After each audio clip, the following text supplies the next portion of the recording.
Este programa é patrocinado pelos amigos e os parceiros do Ministério Joyce Meyer.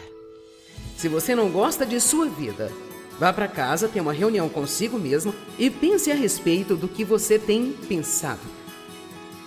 Em vez de culpar todo mundo por aí, faça uma reunião com você mesmo e pergunte a si próprio se não está na hora de se livrar do seu pensamento mal cheiroso.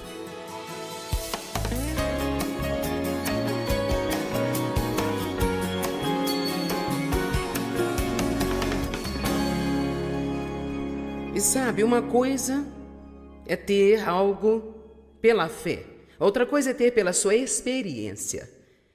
Uma coisa é ter legalmente, como eu chamo, há muitas bênçãos que são legalmente nossas, porque Cristo morreu, seu sangue foi derramado, ele selou uma nova aliança no seu sangue. E como crente nascido de novo, nós somos co-herdeiros com ele, temos uma herança. Ela é nossa legalmente, é nossa. Mas para que nós possamos possuí-la, às vezes torna-se um problema para muitas pessoas. Os israelitas saíram do cativeiro no Egito, eles eram escravos no Egito. É equivalente a ser um escravo do pecado. Deus enviou-lhes um libertador, Moisés, ele nos enviou um libertador, Jesus Cristo. Então nós saímos da escravidão do pecado. Eles saíram da escravidão de Faraó e se dirigiram para um lugar chamado a Terra Prometida. Nós saímos da escravidão do pecado, ouvimos tudo sobre as promessas de Deus, começamos a aprender como apropriar delas em nossas vidas. Bem, os israelitas tinham que passar por um lugar que a Bíblia chama de deserto. Foi uma viagem de 11 dias em linha reta, em direção ao deserto. No entanto, levou 40 longos, miseráveis, dolorosos anos antes que alguns deles entrassem na terra. A maioria deles não conseguiu entrar. Dos vários milhões de pessoas que saíram, cerca de 1,5 milhão com as crianças, muito poucos entraram na terra prometida.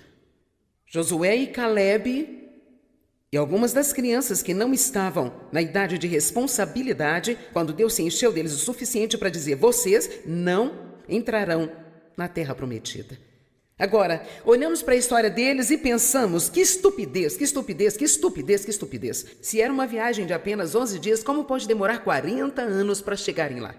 Mas precisamos acordar e cheirar as rosas hoje à noite e perceber que muitos de nós já rodeamos em torno da mesma montanha muitas vezes, e a minha palavra a vocês nesta noite é que temos que passar e nos mover rapidamente em direção à terra prometida. Então, eles pensaram que seus inimigos eram o problema. Foram os ismaelitas, e os heveus, e os jebuseus, e os cananeus, e todos nós temos os nossos eus. Você pode ser o mau marido eus, o vizinho ranzinza eus, o doença eus, a pobreza eus, o mau passado eus. Todos nós temos os nossos eus. E nós pensamos que eles são o nosso problema, o diabo eus, e o diabo, se ele me deixasse em paz, se isso, e se isso, e se aquilo outro. Mas quando comecei este estudo há muitos e muitos anos atrás, mergulhando profundamente, eu percebi muito claramente, a partir das Escrituras, que nós podemos aprender que o problema não foram os inimigos, porque, veja você, Deus estava ao lado deles. E se Deus é por nós, quem será contra nós? Não há nada neste mundo que possa nos derrotar se Deus é por nós. E Deus estava do lado deles. Ele lhes disse: se vocês fizerem o que eu estou dizendo, vocês podem fazer uma viagem rápida através deste deserto e desfrutar de minhas promessas. Mas eles não fizeram isso. Não foram seus inimigos, não foram os cananeus, os perizeus ou os heveus, todos os inimigos, não foram os gigantes da terra. Foi sua mentalidade errada e a atitude errada. Eles não sabiam como pensar da maneira que Deus queria que eles pensassem. Você absolutamente pode pensar seu caminho fora da escravidão e pensar o seu caminho para a liberdade se você aprender a pensar como Deus pensa. É impossível ter vitória e pensar como escravo. É impossível ser feliz e pensar com tristeza, com depressão. É impossível ser livre do pecado enquanto você pensa que está na escravidão do pecado. Há um grande exemplo disso encontrado em Romanos capítulo 6. Em Romanos capítulo 6, verso 2, como você pode viver para o pecado se está morto para o pecado? A Bíblia nos diz que quando Cristo morreu, nós morremos com Ele. que ele levou o pecado para a cruz e que estamos mortos para o pecado e vivos para a justiça. Sabe o que significa? Há uma parte de você, a parte nascida de novo, que não quer ter nada com o pecado. Está morta para o pecado. E é por isso que agora, quando você peca, isso te incomoda. Antes de nascer de novo, não te incomodava, você adorava, você apreciava. Mas uma vez que nasceu de novo, agora você tem um novo conjunto de problemas, porque você não pode mais pecar confortavelmente. Isso faz você infeliz. Portanto, há uma parte de você que não quer pecar, no entanto, você ainda está carregando a carne. Uma mente não renovada, emoções fora de controle e uma teimosia obstinada que tem de ser trabalhada por Deus e pelo Espírito Santo. Isso, na verdade, é o nosso deserto. Nossa alma, até que seja renovada pela palavra de Deus, é o nosso deserto. Temos que aprender a deixar Deus, que está em nosso espírito, invadir a nossa alma. Ele não quer apenas viver no pequeno lugar do espírito. Ele quer sair para a sua mente, suas emoções, a sua vontade, suas finanças, seus relacionamentos, seu entretenimento. E ele quer finalmente ser visto através de você como uma luz brilhante, para que o mundo possa olhar e dizer: você tem algo que eu quero. Vamos, aplauda o Rei da Glória.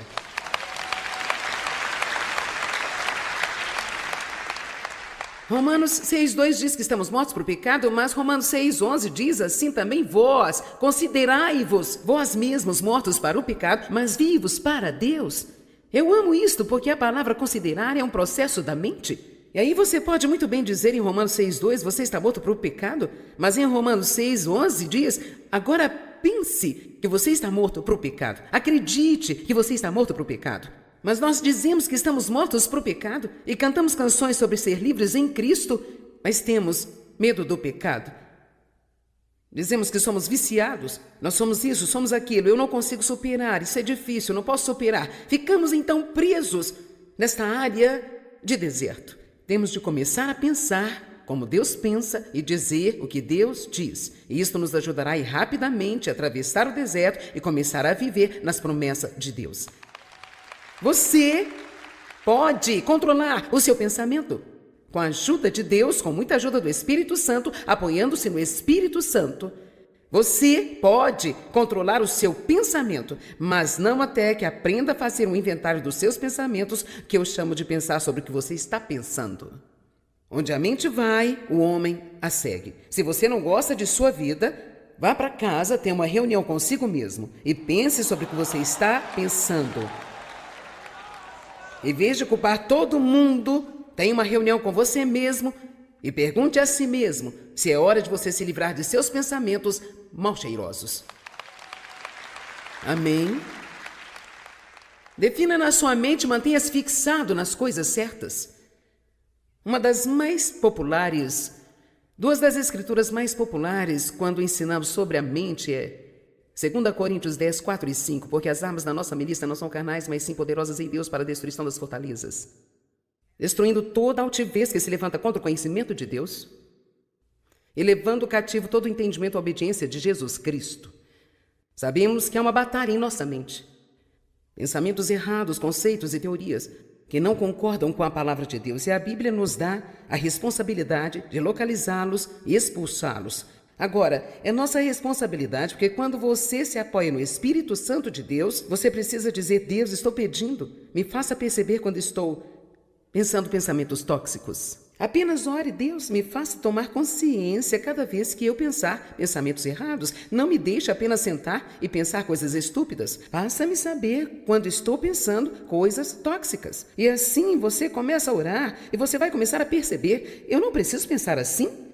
Eu não deveria estar pensando isso? Isso não está alinhado com a palavra de Deus? E assim as fortalezas em nossa mente são destruídas se você estudar diligentemente a palavra de Deus, que é o que você está fazendo aqui nesta noite. Eu aplaudo você, porque você pegou uma sexta-feira à noite, noite de festa, depois de uma semana de trabalho, e você poderia ter feito outras coisas, poderia ter ido gastar o seu salário em algo que não faz nenhum bem, ou poderia ter ido a todos os tipos de lugares, você poderia ter ficado em casa, em seu sofá, porque você estava cansado de trabalhar toda a semana. Mas aqui você está, aqui fora milhares de pessoas subiram até o topo do prédio para estudar a palavra de Deus e adorá-lo nesta noite. Eu aplaudo vocês. Mas eu tenho que lhe dizer algo, não quero desanimá-lo. Isso não é suficiente para mantê-lo andando na vitória. Você precisa se levantar e estudar a palavra. Então ore, em seguida louve. Vá à igreja no dia seguinte, talvez vá à igreja na noite seguinte, vá para o culto no meio da semana. Assista ao meu programa de TV todos os 5 dias da semana. Obtenha algo em seu iPad, obtenha algo em seu iPhone. E então vá e estude a palavra. E muito em breve você começa a pensar de uma maneira completamente diferente. Amém? Romanos capítulo 12, verso 2 diz: não vos conformeis com este mundo, mas sede transformados, mudados pela inteira renovação da vossa mente, para que experimenteis por vós mesmos qual seja a boa, agradável e perfeita vontade de Deus. Obrigada, eu amo vocês. Jeremias 4,14 diz: até quando permanecerão no meio de ti os pensamentos da sua iniquidade? Eu amo isso. Jeremias 4,14: até quando permanecerão no meio de vocês os pensamentos da tua iniquidade? Então, a primeira coisa que eu localizei, que eu vi que era problema para os israelitas e que contribuiu para lhes tomar tanto tempo para chegar à vitória, e também por isto muitos deles nunca chegaram à vitória. E você sabe, infelizmente, muitas pessoas que creram em Jesus e vão para o céu, mas nunca desfrutaram a vitória aqui na terra. Sabia disso? Você não tem que ter a vitória para ir para o céu. Você é salvo pelo sangue de Cristo. Mas para desfrutar de sua jornada, você precisa da vitória. E eu acho que para ser uma testemunha adequada às outras pessoas, precisamos ter a vitória em nossas vidas. Amém?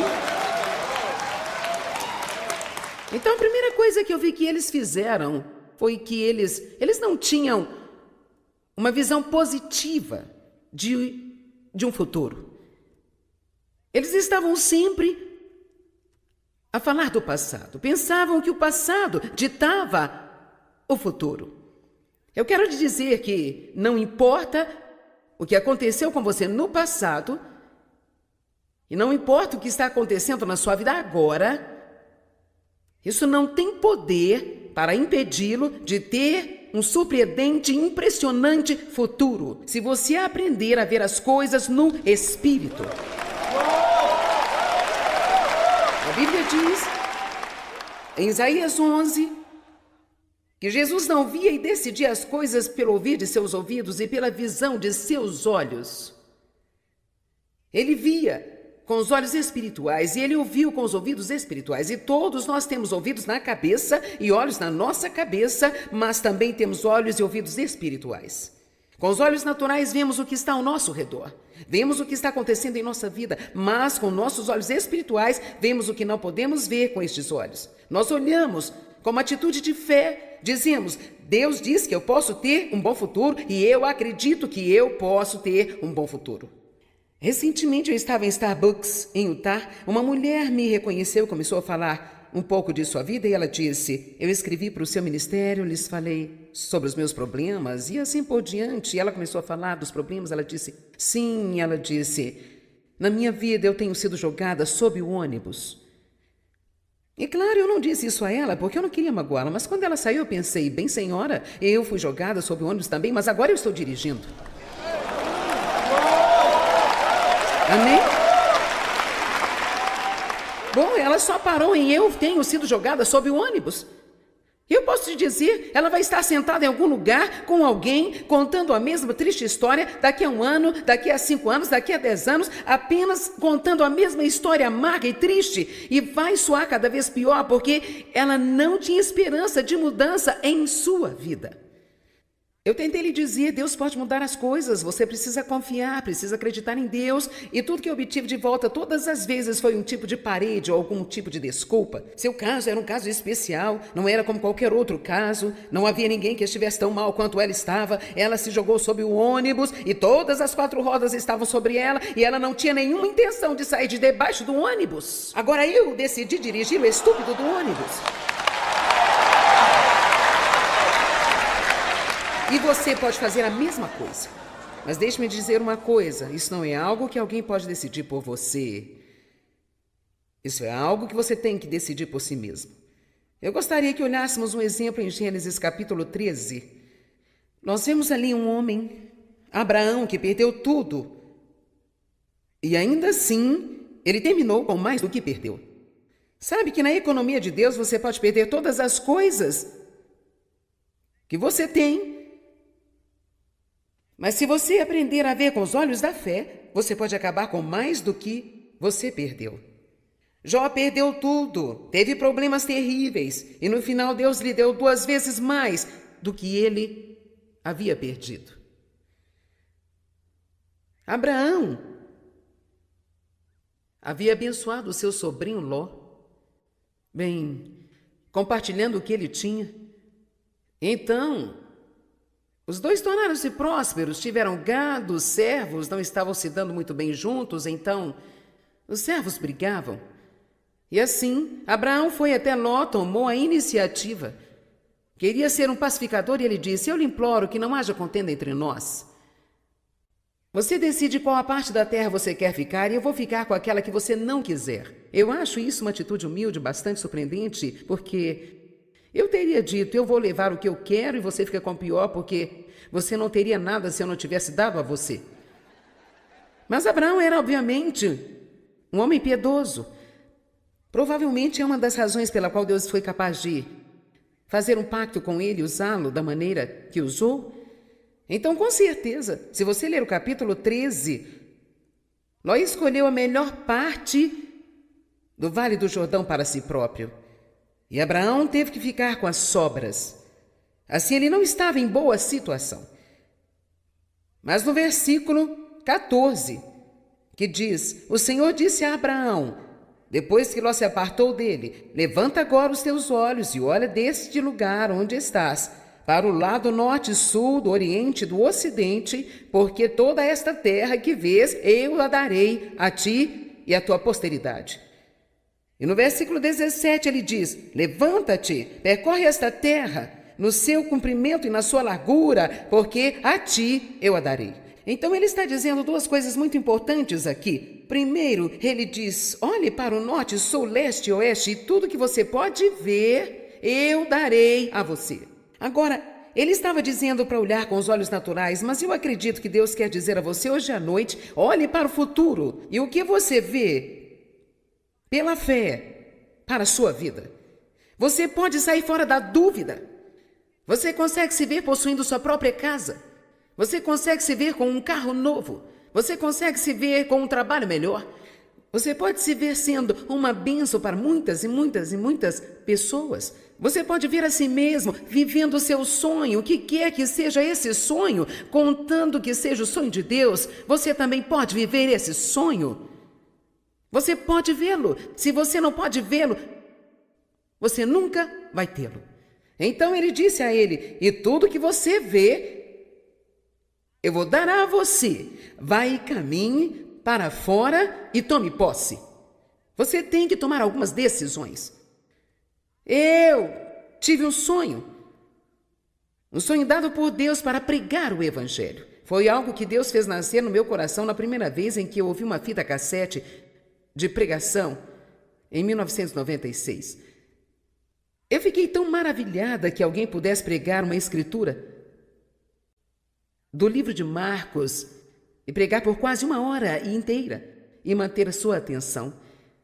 E veio este desejo ardente em mim para pregar o Evangelho por todo mundo, o que foi muito estúpido, considerando onde eu estava naquele momento. Só podia ser Deus. Vamos dizer que eu era a candidata menos provável de estar fazendo isso aqui hoje.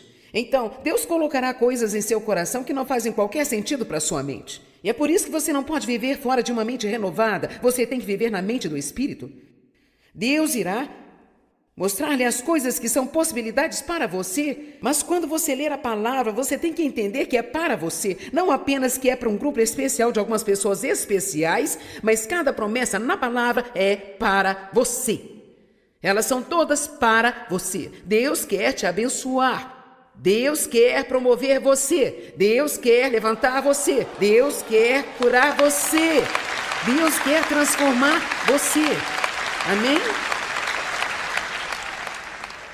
Mas você tem que ver isso E você não pode esperar ver com esses olhos antes de acreditar. Você tem que ver com os seus olhos espirituais e, eventualmente, você vai vê-lo com esses olhos aqui. Eu moro em Missouri e é chamado de Estado Me Mostre.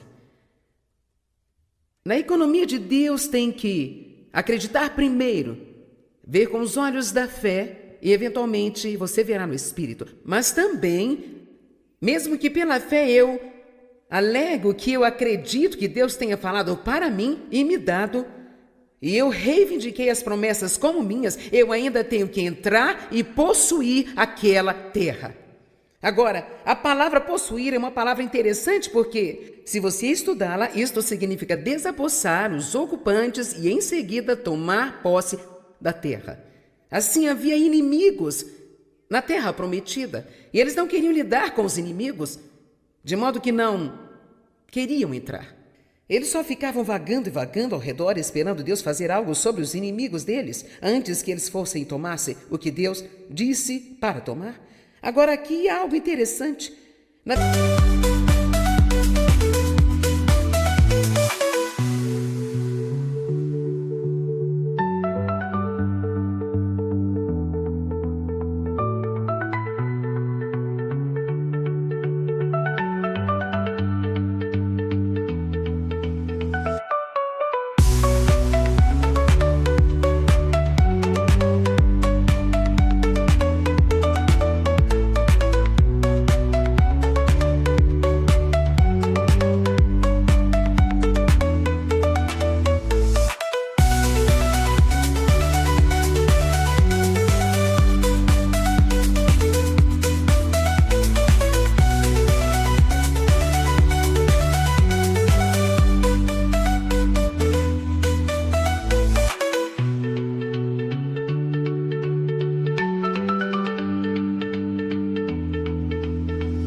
Verdade, em 2 anos, eles chegaram à fronteira da terra prometida. E se eu levá-lo para Deuteronômio capítulo 1, vamos para Deuteronômio capítulo 1 por um segundo. Deuteronômio capítulo 1, verso 20. E então eu vos disse, chegados sois às montanhas dos amorreus que o Senhor nosso Deus nos dá. Isto é Moisés dizendo, eis que o Senhor teu Deus tem posto esta terra diante de ti, tome posse dela. Como te falou o Senhor teu Deus aos teus pais, não temas e não te assustes. Então vós chegastes a mim e dissestes, mandemos homens diante de nós para que nos espiem a terra e de volta nos ensinem o caminho pelo qual devemos subir e as cidades que devemos ir. Isto me pareceu bem, de modo que tomei de vós 12 homens, um de cada tribo. São os 12 espiões que foram para verificar a terra prometida. E com certeza o versículo 25 diz, e tomaram do fruto da terra nas mãos e nos trouxeram e nos informaram dizendo, boa é a terra que o Senhor Deus nos dá. Veja o versículo 26, porém vós não quisestes subir, mas fostes rebeldes ao mandado do Senhor. Agora eu não tenho tempo para ler tudo isso, mas depois eles decidiram, agora nós vamos subir. E Deus disse, não tentem entrar agora, porque agora eu não estou com vocês. Vocês deveriam ter ido quando eu mandei. Então eles estavam na fronteira da terra prometida, quando Deus lhes disse, agora é a hora de entrar e possuir a terra. E eles não quiseram entrar, se rebelaram contra o Senhor, e eles perambularam por mais 38 anos no deserto, e muitos deles morreram. Agora eu quero ensinar-lhes uma pequena lição. Quando Deus lhe diz para lidar com alguma coisa,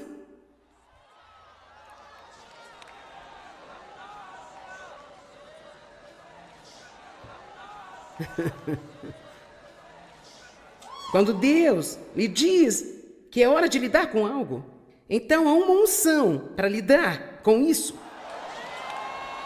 E você não pode deixar para a hora que achar mais conveniente, ou o momento que acha que é mais fácil, ou o momento em que você sentir que está pronto, porque você pode decidir, eu estou cansado de deixar isso de lado, eu acho que vou lidar com isso agora. Você pode achar que Deus não tinha aquela unção sobre você naquele momento. Temos que aprender que quando Deus toca as coisas em nossas vidas, temos de levar isso muito a sério. Se você sabe que Deus está lidando com você sobre uma atitude, então lide com ela. Se você sabe que Deus está lidando sobre a falta de perdão, então lide com isso. Não dê alguma desculpa para não perdoar as pessoas. Eu vou te dizer o que é difícil: odiar as pessoas. The teacher loves me because I don't cry. I don't cry so mom can plant the fruits.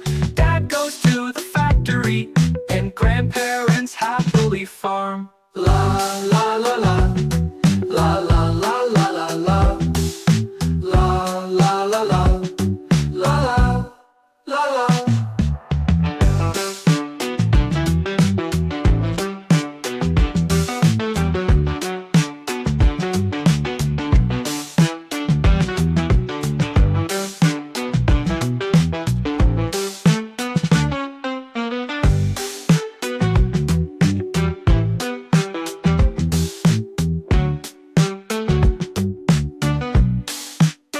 When I turn 3, I go to preschool. The teacher loves me because I don't cry. I don't cry so mom can plant the fruits. Dad goes to the... Isso é muito mais difícil do que perdoar as pessoas. O perdão é fácil em comparação ao ódio, a amargura e o ressentimento e está cheio de veneno o tempo inteiro. Se Deus está tratando com você sobre um hábito que você tem, que é um hábito destrutivo, se Deus está colocando o seu dedo sobre isso, então você não tem que pensar que não pode fazê-lo, porque Deus nunca vai tratar com você sobre algo sem dar-lhe a capacidade de ir pelo caminho da vitória. Mas você tem que acreditar.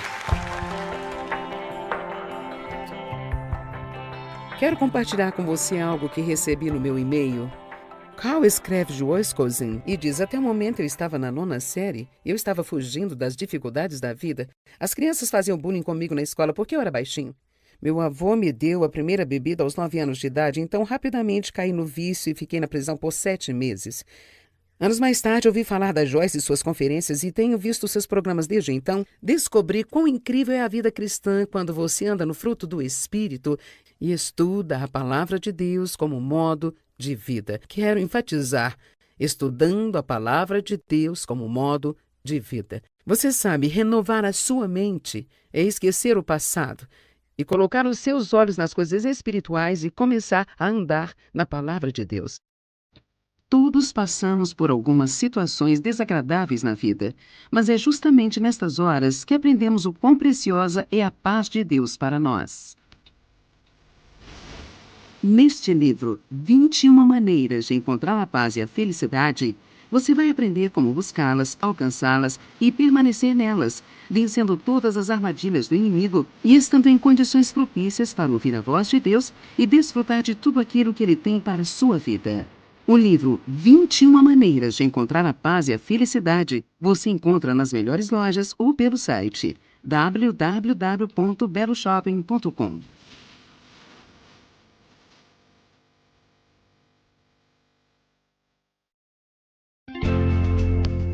Tenho certeza que, assim como eu, você também deseja conhecer a Deus intimamente. Mas o que devemos fazer para alcançar esse nível de amizade com o Senhor?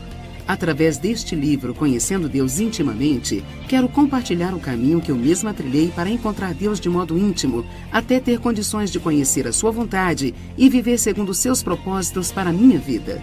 Você também vai aprender a deixar o Espírito Santo conduzir completamente a sua vida e te levar a lugares mais elevados, experimentando esse relacionamento profundo e íntimo com Ele. Leia você também este livro maravilhoso, Conhecendo Deus Intimamente. Você encontra nas melhores lojas ou pelo site www.beloshopping.com.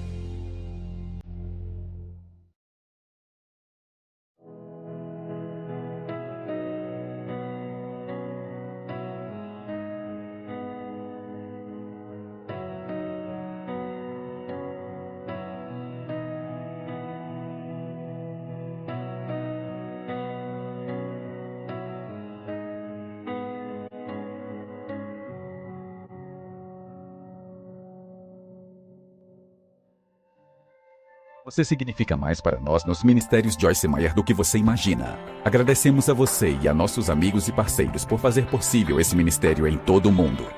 Juntos estamos alimentando os famintos, vestindo os pobres e apresentando o Evangelho para as nações. Por favor, entre em contato conosco ou visite joycemeyer.com.br hoje para compartilhar seus pedidos de oração, saber mais sobre nossos recursos, consultar a programação das conferências de Joyce e se juntar a nós em parceria enquanto compartilhamos o amor de Cristo ao redor do globo. O precedente foi pago pelos amigos e parceiros do Ministério Joyce Meyer.